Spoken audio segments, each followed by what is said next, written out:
वानप्रस्थ आश्रम तथा वानप्रस्थ धर्म का वर्णन, वानप्रस्थी के कर्तव्यों का निरूपण।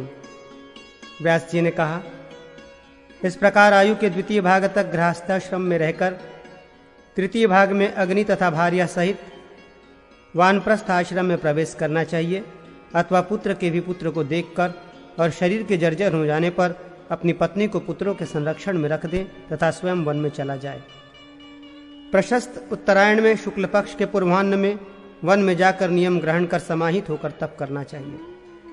नित्य पवित्र फलों को आहार के लिए स्वीकार करना चाहिए और इस प्रकार संयत आहार वाला होकर उसी फल मूल आदि से पितरों तथा देवताओं का पूजन संतरण करना चाहिए। स्नान करने के लिए नित्य अतिथियों का पूजन करके देवताओं का पूजन करें। घर से लाकर एकाग्रता पूर्वक 8 ग्रास भोजन करें। नित्य जटा धारण करें, नख तथा रोम न कटवाएं, सर्वदा स्वाध्याय करें और अन्य विषयों से वाणी को रोकें। अग्निहोत्र करें और वन में स्वयं उत्पन्न होने वाले मुनियों के विविध प्रकार के पवित्र अन्नों एवं शाक मूल अथवा फलों से 5 महायज्ञों को संपन्न करें। नित्य चीर रूपी अचला कौपीन मात्र वस्त्र धारण करें। तीनों संध्याओं में पवित्रता पूर्वक स्नान करें। सभी प्राणियों पर दया रखें और दान ग्रहण न करें। वानप्रस्थी द्विज को नियम से दर्श, पौर्णिमासयाग, नक्षत्र याग, आग्रयण, नवसृष्टि और चातुर्मास याग करना चाहिए तथा क्रमशः उत्तरायण और दक्षिणायन याग करना चाहिए। वसंत तथा शरतकाल में उत्पन्न स्वयं लाए हुए पवित्र मुनियों से पृथक पृथक पुरोडास एवं चरु बनाकर देवताओं तथा पितरों को अति पवित्र वन्य हवि प्रदान करना चाहिए।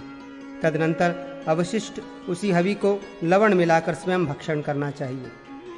मधु मांस भूमि में उत्पन्न कवक, कुकुरमुत्ता, भूस्तृण, शाक विशेष, श्रीग्रुक, सहीजन तथा श्लेष्मातक, लिसोड़ा के फलों का त्याग करना चाहिए। हल से जोती हुई भूमि में उत्पन्न और दूसरों के द्वारा परित्यक्त पदार्थ का भक्षण नहीं करना चाहिए। कष्ट में होते हुए भी ग्राम में उत्पन्न पुष्पों फलों का भक्षण नहीं करना चाहिए। सर्वदा श्रावणी विधि के अनुसार अग्नि की परिचर्या करें। किसी भी प्राणी से द्रोह न करें। द्वंद्वों से परे और भय रहित रहें। रात में कुछ भी भोजन न करें। रात्रि में केवल ध्यान परायण रहें। नित्य इंद्रियजयी, क्रोधजयी, तत्वज्ञान का चिंतक और ब्रह्मचर्य परायण रहे। पत्नी का भी आश्रय न ले। जो द्विज वन में जाकर कामवश पत्नी के साथ मैथुन करता है वो व्रत वानप्रस्थवत से च्युत हो जाता है और प्रायश्चित का भागी होता है। वहाँ वानप्रस्थाश्रम में जो संतान उत्पन्न होती है वो द्विजातियों के द्वारा स्पर्श की योग्य नहीं होती। उसका वेद में अधिकार नहीं होता और उसके वंश में भी यही स्थिति होती है। वानप्रस्थी को नित्य भूमि पर शयन करना चाहिए। गायत्री के जप में तत्पर रहना चाहिए। सभी प्राणियों को शरण देने वाला होना चाहिए और दानशील होना चाहिए। परिवाद पर निंदा, असत्य भाषण, निद्रा तथा आलस्य का परित्याग करना चाहिए। एकाग्नि और घर से रहित होना चाहिए। प्रोक्षित की गई भूमि पर रहना चाहिए। वन में मृगों के साथ विचरण करना चाहिए और उन्हीं के साथ रहना चाहिए, अर्थात असंग हो वन में ही रहें। शिला या बालू के ऊपर शयन करना चाहिए और सदा समाहित चित्त रहना चाहिए। शीघ्र ही समाप्त होने योग्य फल मूल आदि का संग्रह करने वाला होना चाहिए, अथवा 1 महीने तक, 6 महीने तक या 1 वर्ष तक उपयोग किए जाने वाले फल मूल आदि का संग्रह करने वाला होना चाहिए।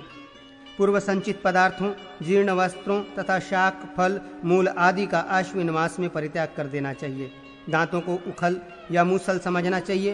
कापोति वृत्ति, कबूतर की तरह दाना चुग कर खाने वाली वृत्ति का आश्रय ग्रहण करना चाहिए, अथवा पत्थर पर ही कुटकर अन्न का भक्षण करने वाला होना चाहिए या समय अनुसार पके हुए फल मूलादि का भक्षण करने वाला होना चाहिए। यथाशक्ति दिन में अन्न फल मूलादि लाकर रात्रि में भक्षण करना चाहिए, अथवा चतुर्कालिक या अष्टमाकालिक भोजन करने वाला होना चाहिए, अथवा शुक्ल और कृष्ण पक्ष में चांद्रायण विधि से रहे या प्रत्येक पक्ष में 1 बार उबाले गए यवागु का भक्षण करें, अथवा सर्वदा वैनाखस वानप्रस्थवत व्रत का पालन करते हुए केवल स्वाभाविक रीति से अपने आप वृक्ष से गिरे हुए पुष्प, फूल एवं फलों से निर्वाह करता रहे।